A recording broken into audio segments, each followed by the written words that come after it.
Hello guys! Welcome to my vlog! Ayan, magluluto na naman ang inyong lingkod. Yan lagi ang alam niya. Yan ang araw-araw niyang ginagawa, no? 3 times a day, twice a day. Yung ating pagluluto sa kusina. Ayan, magluluto tayo dyan ng ampalaya.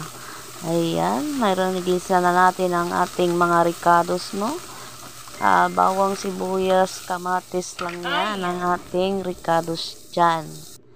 At yan lagi ang ating ginagawa pag nagluto tayo ng ano, yan lang, ganyan lang ang mga ricados natin. Ayan, scramble natin yung ating egg, 3 peraso.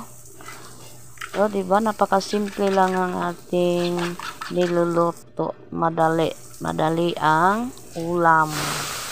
Ayan, lagyan na natin yung ating ampalaya na hiniwa-hiwa at ano na natin yan, naibabad natin sa asin pangtanggal pait. Bawasan lang pero may pait pa din yan. At depende talaga sa ampalaya yan na mayroong hindi mapait talaga na ampalaya. Mayroon ding mapait. Ayan, lagyan natin yung ating scrambled egg. Ayan. Yan ang ating kadalasang sahog. Kadalasan lagi, no? Itlog, pero pwede din naman karne dyan. Masarap din lalo. Wala man tayo pambili, so yan, magtyaga tayo sa itlog at yan ay mura-mura lang, no? 10 isa. Di tulad dati na kunin lang natin sa itlogan free.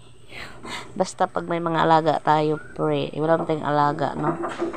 Probinsya lang yun noon. Marami kaming alaga. Ayan.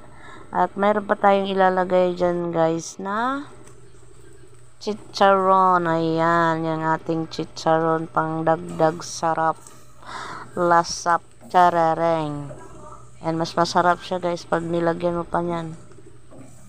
May chicken egg na, may pork pa. Charot. Ayan, bye-bye.